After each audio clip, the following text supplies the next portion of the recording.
if someone says, I practiced 8 hours today, to me, it's a joke. Impossible. Maybe you played for 8 hours. Maybe you had fun with your guitar for 8 hours, but not practicing. I want to show you exactly what it means for me to practice. Practicing to me is playing in a slow tempo, very, very slow. Slow enough for me to be able to control every single movement of left and right hand, of every single finger. He's absolutely right, and this is a big one. Don't miss it. Łukasz Kuropaczewski is one of the most phenomenal powerhouses in modern classical guitar, both on stage and as a teacher. For Tonebase, he provided a detailed overview of his practice routine. Check out Tonebase Premium for the full 45-minute lesson. Get a 14-day free trial for full access to the entire library, combining the knowledge of many of the greatest guitarists of our time. Link is in the description below. Hello everybody, my name is Łukasz Kuropaczewski. I'm a guitarist. I play guitar. I love to play guitar, but I also love to practice.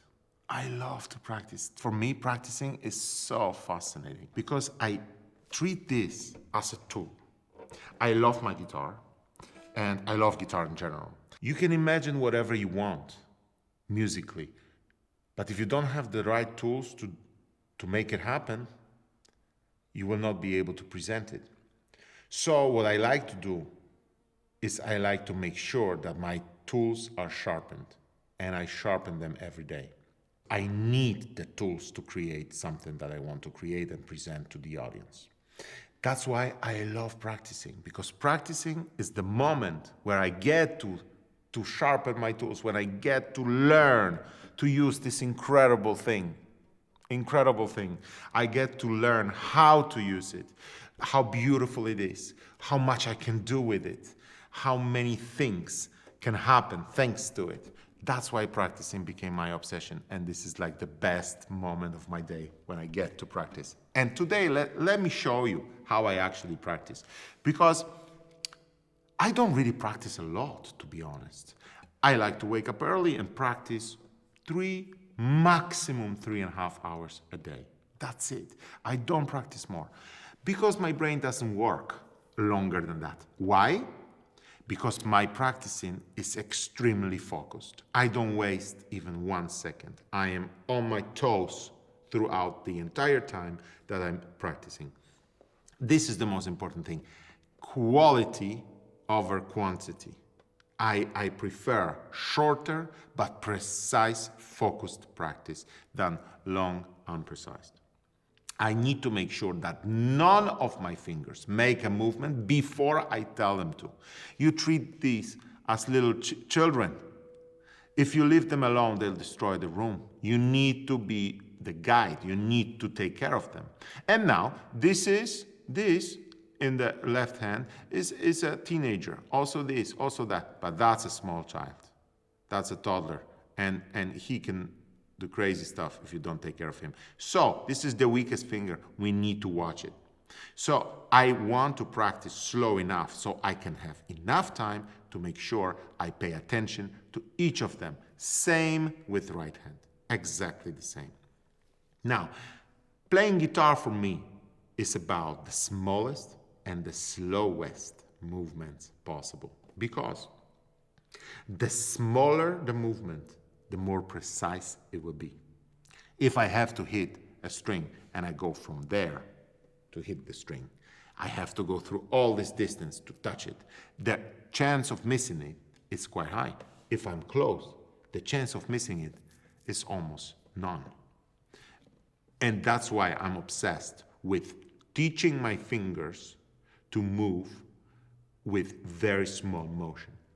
And because the motion is small, it is also slow.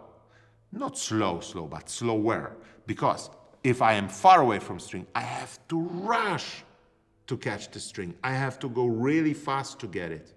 Now, if I'm close to string, I don't have to rush anywhere. So the movement is much more relaxed. And it's obvious. The more relaxed the movement is, the more precise you will be. So, this is the theory. Now I'm going to just show you exactly how I do it. And look, guys, it takes patience, all right? It's not something you get in one day. You have to learn this method. You have to go through it. It takes some time. But believe me, it feels like it takes a lot of time because you are so focused. But at the end of the day, it doesn't take so much time as you thought. But because it's so full with your attention that you feel tired, like you practice 5 hours and then you look at the clock and it was just hour and 20 minutes. It really will happen. Believe me, it is like that. So I thought that maybe I could show you how I would practice the Miguel Llobet's La Pastoreta, one of the songs. It's a more difficult technically song. It's a faster song also, not the slow one. So it has a lot of movements here. And this is how I would do it. I make sure that my metronome is on 60. I like to practice with metronome. Why? Because metronome is something that keeps me on track, doesn't let me go too loose, you know, I'm on my toes, trying to be together with the beat. That's so important when you practice, because this like keeps your children controlled, the fingers, children, in control. So that's really important. So I turn the metronome on 60, and now that 60 is not a quarter note. That 60 is not an 8th note. The 60 is just a beat. And sometimes when it's very difficult, I play half note in 60. Sometimes if it's very easy, I play much faster. It depends on the difficulty of the spot. But 60 is the pulse I love because it is the pulse that we are used to. It's 60 seconds, 60 minutes, etc. So it's something very natural for us. So I start. The song goes like this. Right? This is the beginning of the song. So I have metronome on, and first thing I do, prepare right hand. So I put all my fingers on strings where I will be playing my first note, my first chord. Here we go. Now, once my right hand is down, so that means I am already prepared with right hand. And also, what does it mean? It means that the strings are not moving. They are stable because I hold them.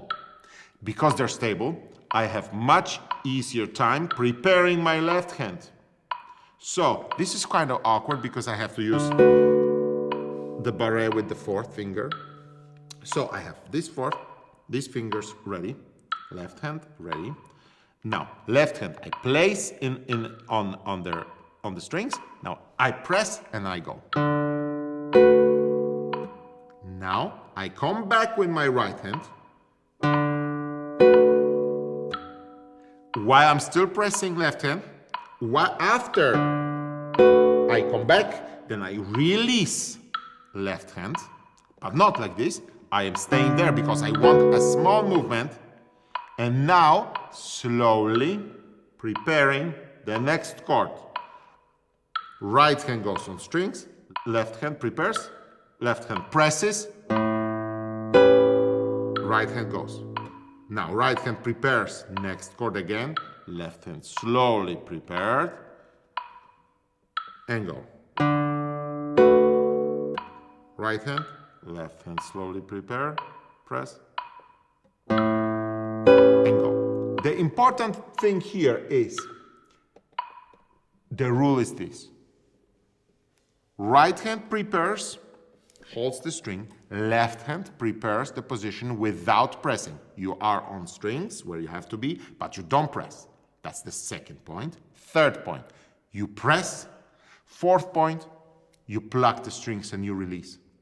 Then you go back with your right hand again, preparing the next chord. And while you prepare it, so the strings don't move, don't vibrate, so it's easier for your left hand to prepare the next chord. The next chord or the next note, you prepare very slowly, without, rush, slowly make sure every finger is under its place, and then you start playing. Yeah? So, again, I show you very simply. Here we go. Beginning of the song, how I would do it.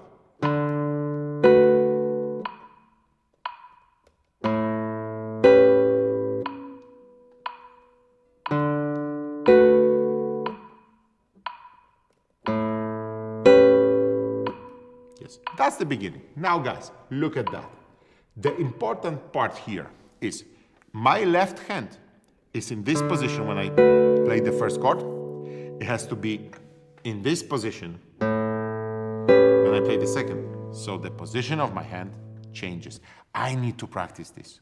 Don't wait with it until you perform. Practice the hand position change. We have this joint to help us. We need to adjust the positioning to the music that we have to play. We adjust our hands so it's easier for us to play. Because if I stayed in this position and now with this position I try to play this, it will be much more difficult. I have to move my elbow here and then, yeah. So this is also the thing that I have to practice. So again, metronome, my beloved tool. Here we go.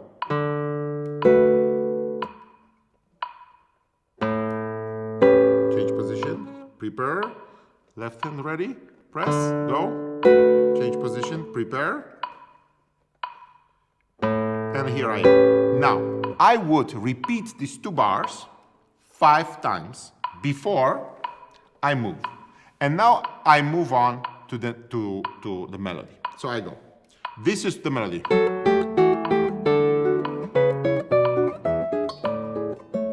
This is what I have to practice. So I go.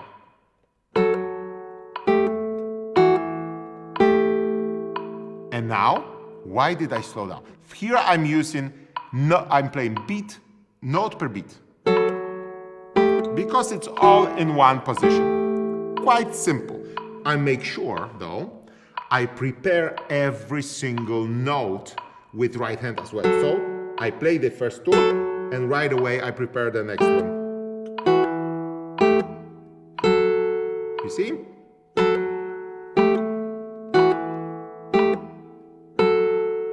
Yes? Now, that's very important. So my right hand is always in front of the beat. It's always ready to play the note before the time of that note comes. So, and now I have a position change. Now, whenever you have a position change, you need to take extra time. So, in this case, maybe 2 beats, maybe 3, we'll see. Now, I prepare the right hand, now slowly. Both fingers ready. So, prepare right hand first so the strings don't move, slowly. Now again, I pluck it back, and now it's a big position change. So I 1, 2, maybe 4. Here I have to stick in these 2 fingers, so I take also more time, and here I prepare and also take more time. Then I prepare here again. And then again, preparation, slowly, ready. Right hand. Here it is. So I show you again very quickly. Right hand always prepared, left hand always in front of the beat. Press before you play. That's why we're practicing so slowly, so you get the chance to press before you stroke. Why? This way you will never have a mistake when you practice. You will never have a buzz. It will always be clear. Look, I have this down, this prepared. Here I already pressed. Yes, and now I have a position change. So Now I have again the position change. Then I have a position change. Right hand ready, slowly move, 2 beats. Right hand move, 2 beats, prepare. Right hand down, prepare. Here we go. I show you without talking now.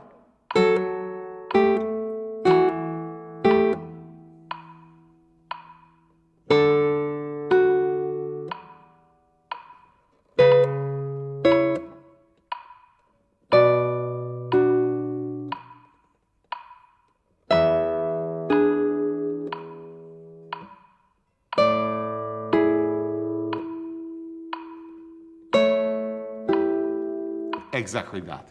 This is how I would do this phrase. And now, at the beginning, when you learn this method, when you try to teach your fingers to get prepared for your hand to change the position of your wrist, to make sure that you really understand what is happening with your hand, that's very important. I show you a simple example. Like if you play the scale